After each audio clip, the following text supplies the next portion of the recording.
Good evening and welcome to another edition of HGP Sport for today, Thursday, August 21, 2014. I am Jaden Samuels. In the news tonight, registration for the East Coast Cricket Board Academy starts tomorrow at the Lusignan Community Centre ground. Youth cricketers, male and female, along the East Coast corridor will converge on the Lusignan Community Centre on Monday, August 25 at 8:30 hours for the launch of the East Coast Cricket Board's 14th edition of their annual Cricket Academy. Here are the details. The Academy this year will be operating under the theme Cricket, Professionalism and Healthy Lifestyle and are for children 12 to 16 years old. Over 50 aspiring cricketers drawn from Ogle to Abari are expected to participate in the program. Organizers have also informed HGP Sport that participants will enjoy interaction with senior and former national cricketers who will grace the forum with their presence.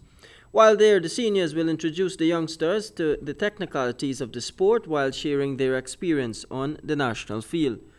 The topic, the history of West Indies cricket, will be lectured by former University of Guyana lecturer Mr. Tota Mangar. National umpire Davtirt Anjit will discuss the laws of cricket and umpiring, while international book scorer Siddhartha Anandit will deal with the intricacies of the scoring system.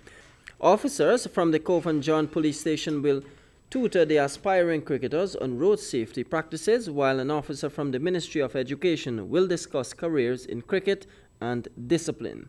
Participants will also receive tutoring in drugs and sports, importance of education, leadership and sportsmanship, HIV and teenage sex, food and nutrition, social etiquette, grooming and discipline. Lachman Yadram and Jirnarain are the coaches.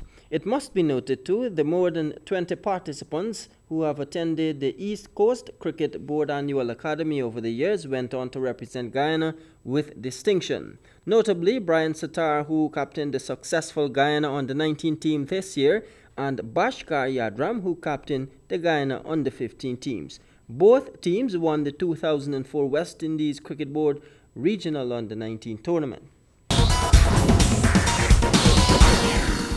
Let's turn our attention to some news coming out of the mining tongue. While the Kashif and Shanghai and other privately organized events do expose hidden talents and give athletes the much needed exposure, there still needs to be doubled efforts where the development of whichever facility is being used is concerned. Similar sentiments were expressed by Region 10 Chairman Sharma Solomon at the just concluded 5th edition of the Boys Jefford Classic in Linden at the weekend. Here are the details. The mining tongue over the years has bred notable athletes, and this must be made the most of and not be trampled upon, especially by organizers who are just out to make money while the facility remains unkept. I believe the community of Linden needs to understand that the Mackenzie Sports Club, as we consider it, the mecca of social events within our community, it is indeed in need of attention, and even for those organizers that are organizing significant events, whether they are footballing events or athletics events, they understand that the sponsors also should be making a commitment to participate in the upgrading of the Mackenzie Sports Club. At the level of the administrative end, I believe a lot more could and should be done to ensure that this social mecca that accommodates so many events is given the sort of upliftment that welcomes more than athletics, but welcomes so many other events that is with national flair and national flavor. 3 athletes who opted not to be on camera on the final day of the Boys Jefford Classic stated that an activity of this magnitude needed a better track, especially when international competitors are participating, since sandy surfaces can cause injury. On the same day, a competitor in the men's 100-meter had to be carried from the finish line after he pulled up when he crossed patches of sand in his lane.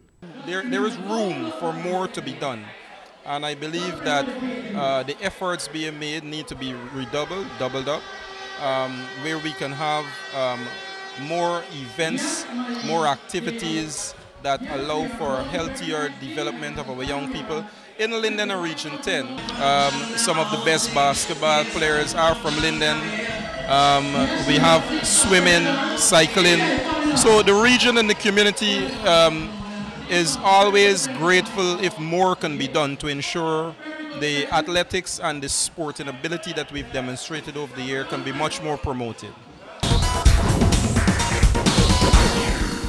In cricket news, West Indies sweated for their 1-0 lead on Wednesday, but it could prove a crucial advantage in a series likely to be affected by rain. While it is unlikely the hosts will be as slipshod in the second game, Bangladesh are still searching for a performance good enough to bring them a first win in 2014. There is room for West Indies to improve with the ball too. Sunil Narine, though wicketless, troubled the batsmen, but the seamers were loose with their line and linked on a pitch that was on the slower side. Bangladesh have work to do. Their strike rates at the top end need to improve, and they need to find ideas when the match is on edge.